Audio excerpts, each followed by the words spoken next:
Every public officer who has had a chance to hold public services owes the citizens an account of their experiences. Very often, people hear that they do not wish to ruffle feathers. Very often, people fear that they do not wish to ruffle feathers. But the absence of the records of their experiences means that in future, the birds will not even have any feathers at all. It consigns our nation to repeating the same mistakes again and again. It allows too many demagogues to parade themselves as heroes. It allows those who ran away from the war to claim that they led the war. And things get even worse when they pass on and take the libraries of their knowledge to feed the ants in their graves. The book has a reviewer, and therefore I'm merely making some little contribution to the debate on corruption and on the future of our country. I have deliberately posed a provocative question as to whether what we call corruption is a biological necessity or a political invention. This question may not have an answer, but I approach the theme of corruption not from the point of view of political point scoring, but as an academic exercise to which we must all subscribe so as to avoid the political pitfalls of irredeemable sentimentalism. I studied philosophy, the bishop writes, and I came to the conclusion that often we require more questions than answers. We are not a probing nation. We are a nation of selective amnesia. We love quick answers, and often all of us have the answers before the questions are even being raised. We are segmentalists, divided either by politics, by religion, ethnicity, or ideological convictions. Perhaps because there is so little intellectual content to our analysis on politics, the political class has come to fear intellectualism. In the 80s, the military routed the academic community by accusing them of teaching what they are not paid to teach. And the result was a long drawn-out battle between Dogon Turenchi and the quicksand of easy solutions and quick answers that never solved our problems. It is the reason why yesterday's problems persist and are only given a new name and new identity. The first problem I have is conceptual and definitional. First, the president, for example, won his elections on the plank that he would fight corruption. We have had such statements such as fighting corruption to a standstill, killing corruption, getting rid of corruption, or the favorite and life-changing one, which is, if we do not kill corruption, corruption will kill us. All these are great sound bites, I say. And of course, having been drenched in the cesspool of corruption, only the sadist, the fool, would not want to see the pool drenched. The philosophical questions, however, for me are, how do you fight corruption? Who and where is corruption? Who and where is corruption sitting or standing? What tools do you use to fight corruption? How will we know when corruption has been killed? What will its body look like? And who will officiate at the funeral of corruption? In other words, will the high priest of the funeral of corruption be those who have wined and dined with it, or those who have washed the garments in purity? You may find my questions quite irritating because they strike at the root of what we have not thought through but they will also help you understand why corruption has not died, will not die anytime soon, despite our marksmanship. Here are the reasons why I think corruption will not die so soon. And the bishop says, corruption is not a physical thing that we can fight or defeat. Plus, if we cast our metaphor within the concept of a fight, it means we must contemplate the possibility of losing the fight or having a draw. And we have to then fight another day. The speech is short, so I will conclude it very soon. If you see me shivering, Bishop says, you can sympathize with me, and you of course know or believe that I am not well. However, as you know, many of my friends are likely to come to different conclusions as to what is wrong with me.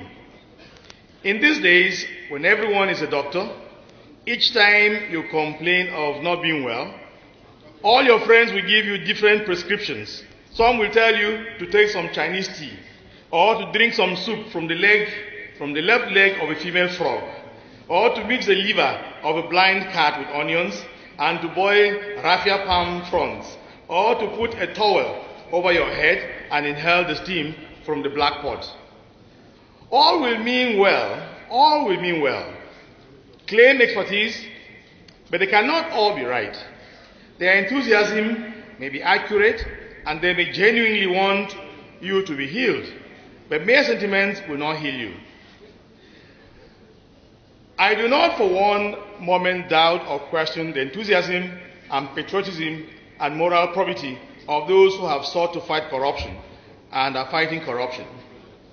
I am saying that in all this, like my fever, we are only seeing symptoms. Only a proper diagnosis can begin a process of curing us. And in my view, we have sought to fight corruption without enough diagnostic effort. And this brings me to the first section of my question, namely, is corruption a biological necessity? And my answer is yes, the bishop says. Corruption is a biological necessity because as a Christian, I believe that corruption is part of the manifestation of our inheritance from the fall of Adam and Eve in the Garden of Eden. And we were born with it. Its seeds are therefore innate in us and can only be cured by conversion and repentance. To that extent, its eradication is not so much based on the erection of institutional barriers, but the conversion of the heart. Am I saying that the laws are not important? By no means, Bishop says. After all, as Scripture says, the law is not meant for the righteous, but for the lawbreakers. Timothy chapter 1 verse 9. The next issue is how do we define the corrupt? Who is corrupt? When power is used to shield those at the top, it is one of the worst forms of corruption. Often, those in power can subordinate the apparatus of state to hide their own corruption and leave the poor and ordinary people vulnerable. So we create all kinds of fireballs or protections around those who govern us, and we call it immunity. When a politician controls the security agencies of the judiciary, when all these are meant to serve the people in power, then we must find another word for defining corruption, Bishop says. A man has integrity and has piety, and we can then call him incorruptible. However, what happens if the thief pays his rent, sponsors his political career, or donates proceeds from his or her theft indirectly to his friends, his family, and cronies, and the cronies of those who are in power? Is the canvas of the piety and integrity and honor wide enough to cover the stench of corruption, or do we only see the agent of corruption? So over the years in Nigeria, we have come to see corruption as something that those in government and government offices are engaged in. For those of us on the other side, whether we are priests or bishops, our inability to render proper accounts of the resources entrusted to us cannot be hidden by our clean cassocks. Corruption has become so endemic in Nigeria, it is the only thing that works. We have constantly modified the language of corruption. The word corruption is too harsh, and so we have softened it. Its synonym are any of the following words: chop, or dash, or family support, self-help, kayan aiki, backhand, underhand, padding, mobilization, and eating. Is corruption a political invention, then? To ask whether it's a political invention is perhaps better to speak to whether it can be a weapon for politics. In 2005, the trial of the then Senate President for corruption, Senator Adolphus Wabara, had a political ring to it, largely because it was timed to coincide with the Commonwealth Conference that was at the corner. It is important to state that corruption exists everywhere, but few are fighting it the way we are. What we call fight against corruption can better be addressed at two critical levels. Number one, the development and adoption of technology across every spectrum of life. If we achieve this, then people will obey technology. The traffic light, the ATM machine do not recognize a bishop or a sultan or a president or a senator.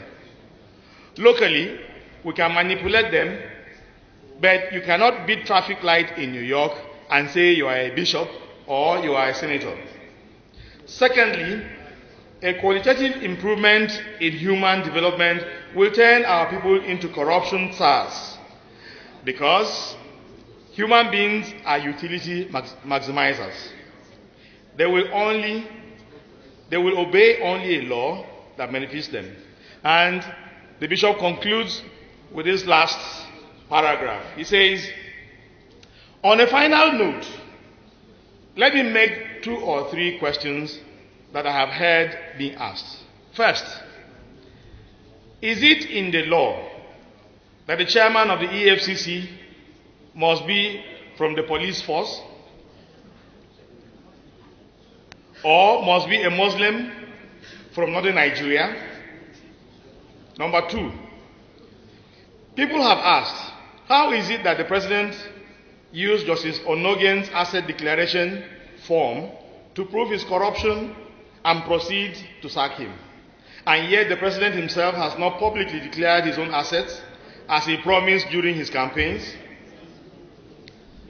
Thirdly, why has Mr. Magu not been confirmed as EFCC chairman, and what is the state of the trial of those who attempted to kill him in December 2017? Thank you for your kind attention. Can you please show me where that promise was ever made? And lo and behold, we searched everywhere. There was no place where the president ever said he would do a public declaration. And he told me, what does the law require? The law requires you to declare your asset, and that is what I will do. Yet, since that year, they keep repeating it, that he promised a public declaration. Sir, can you tell Bishop Kukah that I challenge him to produce that promise by the president? Because the president stands on it till tomorrow that he never promised a public declaration. In 2015, he made his asset public. In 2019, he has declared. He has chosen not to make public. He has not broken any law. So, please let's not continue to repeat what is untrue, what is an inexactitude. That's my message to Bishop Kukah, sir. Thank you very much. Then I'll go to the review. Title of the book is Farida Waziri, One Step Ahead, Life as a Spy, Detective and Anti-Graft Czar. Publishers, Webster Incorporated Publishing Company. Year of publishing is 2019. Number of pages, 224. Reviewer, Femi Adesina. One advantage I have over the distinguished ladies and gentlemen here is that I have read this book and you have not. Did I say read? No, I withdraw it. I have enjoyed the book and you have not. It is a book that you will get to enjoy when you lay your hands on a copy. It brings out in bold relief the life, career, successes, and challenges of the woman we have always known as a top-grade detective who rose to the enviable rank of Assistant Inspector General of Police before retiring. The book is divided into 5 parts: the early years, the police years, interlude, which was the time she was the wife of an ambassador in Turkey, and the EFCC years. Then we have the postscript, where the author dwells on the pains of losing loved ones. The book is fittingly dedicated to the author's now deceased husband, Senator Adamu Ajuji Waziri, whom she describes as a pillar of strength. Forward to the book is done by one of the mentors of the author in the Nigeria Police Force, Alhaji Aliyu Ibrahim Atta, a former Inspector General of Police, who was actually the one who recruited her into the police as a young officer himself then. The book starts with growing up days in Boku, Benue State. Though her loving father hailed from Ushongo local government area, also in Benue State. He loved his daughter dearly and called her Kwasebota. I hope I got that correct. Kwasebota meaning white woman. And he had prophesied about her, I quote him. She will go to the Queen's country many, many times and effortlessly, like someone going to the market, unquote. That prophecy came to pass, and happily in the man's lifetime. Fat girl, for that was how she was humorously called by her peers, was raised in the best tradition of the Catholic Church. And she was going to be a Catholic nun before faith intervened and changed the direction of her life. Victoria Evangeline. Did you ever know that that was her original name? Victoria Evangeline belonged to a dyed-in-the-wool Catholic family that produced the first Reverend Father in Tivland. So the trajectory of her life was quite clear. She was going to end up in the convent and become a nun. But like William Shakespeare wrote, there is a tide in the affairs of men. Wig taken at the flood leads to fortune, unquote. That tide was going to change for Victoria Evangeline, and it came in the shape of a dashing young man called Ajuji Waziri from present-day Gombe State.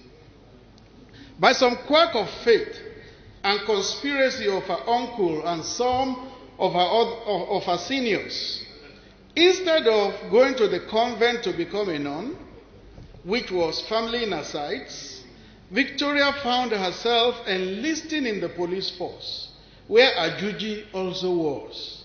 He pursued her relentlessly. But there was a dilemma. She was Catholic, Ajuji was Muslim. It was going to be a cross-religious marriage. But Ajuji made her a solemn pledge. I won't stop you from being Christian. You can continue going to church. So, come came to become. She married him. Apologies to the late K.O. Mbadiwe. You know, he was the one who would say, come has come to become. She married him, and Ajuji kept his promise. Some years later, it was Victoria who voluntarily changed her religion. Her explanation, I quote her now. As our family grew, I became troubled. Will the children continue to follow me to church? I started researching Islam. I began to read the English Holy Quran. I found a convergence between the two religions. Unquote. When she told her husband of her decision to become a Muslim, Ajuji laughed and said, "A convent girl? Oh, you can't do it." But Victoria's mind was made up. She invited an imam to perform the Shahada, recited a testimony of faith. Out went Evangeline, and in came Farida, meaning unique in Arabic. Today, the family still reflects the bi-religious heritage. The first son is Muslim, while the two daughters embraced Christianity as adults. That's a lesson for us as Nigerians. Why do we quarrel and kill one another over religion? Farida began to grow in her career, climbing the rungs of the ladder of promotion one after the other. Ajuji left the force as chief superintendent of police to focus on law practice and later politics, while the wife took a degree in law and attained many landmarks in the police. She established herself as an investigator in the D department, called for CID, cracking many cases, and then became the pioneer head of the Special Fraud Unit as Commissioner of Police. It was no picnic. Even some of her superiors and contemporaries threw the fear of God into her. They told her that heading the SFU was the easiest way to get killed. Not only yourself, but your entire family. Farida balked and declined the assignment. But Ibrahim Kumasi, the then IGP, insisted that she had to do it. Eventually, she accepted the position and established herself as a crack detective and later anti-corruption cell. The book chronicles many landmark cases she got involved with. It was no tea party. She received many death threats, and her home was broken into at least twice. It was a home that she thought was impregnable, fortified everywhere. But 2 different times, people broke into that home, and one time they even left a note: "We can get you if we want." It was a very dangerous job.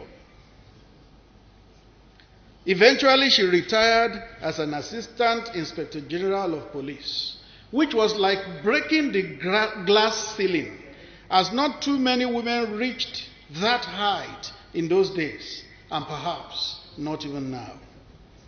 A high point in her career in the Special Branch, which was the precursor to the National Security Organization, NSO, now DSS, was when she got involved in the investigation of the February 13, 1976 military coup led by Lieutenant Colonel Bukasuka Dinka. Graphic details of the interrogation and eventual execution of the coup plotters at the Bar Beach in Lagos are provided in the book. Madam Waziri was also later to get involved in the interrogation of the suspects of what is generally called the 1995 Phantom Coup, which involved Generals Olusegun Obasanjo, Musa Yar'Adua, Colonel Lawan Gwadabe, and many others. The book is quite revelatory and engaging. Her verdict about the so-called 1995 coup is that there was no coup at all. After 35 years in service, Farida Waziri bowed out, retiring from the profession she loved so much. And that led to the third section of the book called The Interlude. In pages 121 to 122, she does a capsule review of the different leaders that have led this country, starting from General Yakubu Gowon to the President Muhammadu Buhari. And of General Gowon, our chairman today, she says, and I quote, General Gowon earns credit for the amicable ending of the Civil War with the triple R, reconstruction, rehabilitation, and restructuring, to use our words. I'll still refer to this later. He also deserves commendation for the massive infrastructure of Lagos today, unquote. General Gowon, that's what she says about you. Thank you, sir.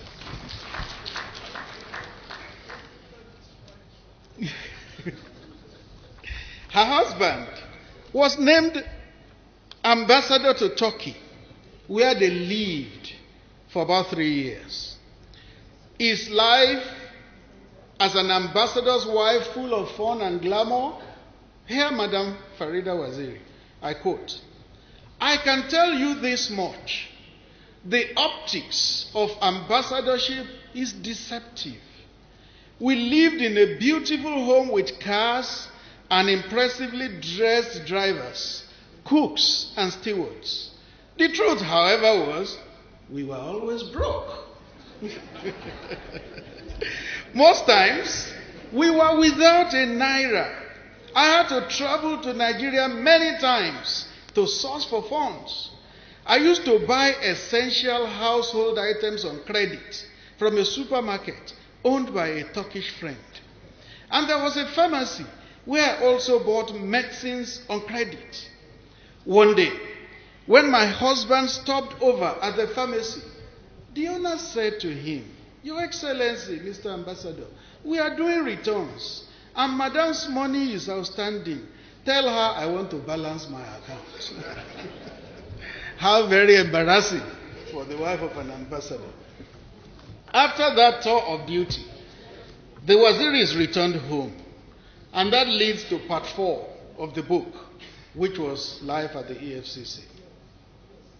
The book chronicles how her name popped up for consideration as EFCC chairman, her many exploratory meetings with President Umaru Yar'Adua before the appointment, the eventual appointment, and the battles she fought with those determined to bring her down.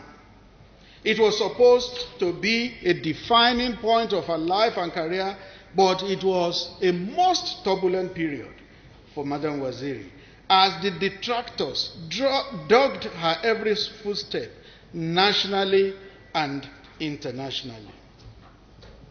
President Yar'Adua gave her crucial and critical support, having told her at her appointment, I quote him, they will cook up stories about you and paint you in different colors, but remain focused and we will support you, unquote.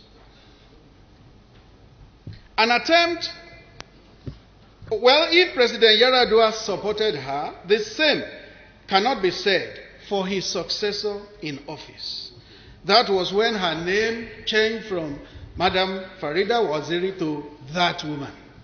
They used to refer to her as that woman, and the intention was to get that woman out of the EFCC office. An attempt was first made to edge her out when her husband was nominated for ambassadorship once again. The reasoning was that she would have to follow him and quit the EFCC job. But the husband declined the job, saying he was not getting any younger. The turbulence continued till she was investigating some shady deals in the oil industry.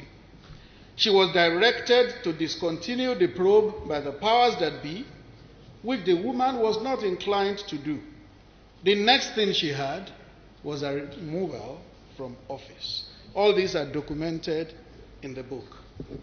Well, I have been asked to only review the book and not to write another book on her.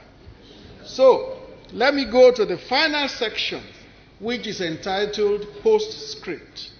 It is a portion that may bring a teardrop or two from the reader's eyes. It details those that the author has lost, and this includes her father, her mother, a daughter, and her supportive husband, Ajuji. True, no matter how bright the sky is, there will always be some ravening clouds. The book is well produced, spiced with pictures. Though I wonder why the first picture in that book is her picture as a commissioner of police. None as that fat girl. We will have wanted to see her. None of the growing up years. Her first picture is that of her as a CP. I think that is a little bit drawback. We will have wanted to see her growing up years in pictures. Then, is it a perfect work? No. Some proofreading errors crop up here and there. What I have done is to mark those errors in my own copy, which I will hand over to Mrs. Waziri, so that in a subsequent edition, the errors can be corrected. Then there are also times during that coup in 1976 when Colonel Tense was being led to execution. The Daily Times said, tense moment for Lieutenant Colonel Tense. So I think maybe tense is the correct spelling and not tensi. Also, we have Tanimu Yakubu described as Chief Security Officer to President Yar'Adua. Maybe not. I think Tanimu Yakubu was the Chief Economic Advisor and not Chief Security Officer.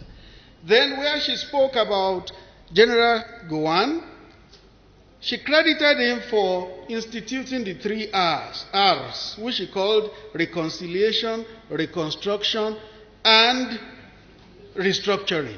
That is also not correct. It is reconciliation, reconstruction, and rehabilitation. Restructuring had not entered our national languages at that time. By and large, the book Farida Waziri, One Step Ahead, is a commendable work. But is it a tell-in-all book? I don't think so. In other lands and climes, when people write books like this, they usually make it no holds barred. We have not yet had the no holds barred book from Mrs. Waziri. In the book, she said when she was made to head the Special Fraud Unit, one of her superiors in the force tried to dissuade her, saying she could be killed. In this kind of book, you mention names. She chose not to. We still expect a book that will mention names. Then the call she got from the villa, telling her to discontinue the probe in the oil sector, which led to her removal. No name was mentioned. In other lands and climes, the name of the person who called will be in this kind of book. There are many other areas. For instance, she said that all those who went to say evil things to President Yar'Adua about her, she later got to know them. She called them the peddler of lies. Madam, who are these peddler of lies? We want to know. That therefore means we still expect another book from Mrs. Waziri. This time, it will be a tell-all books. Thank you for listening.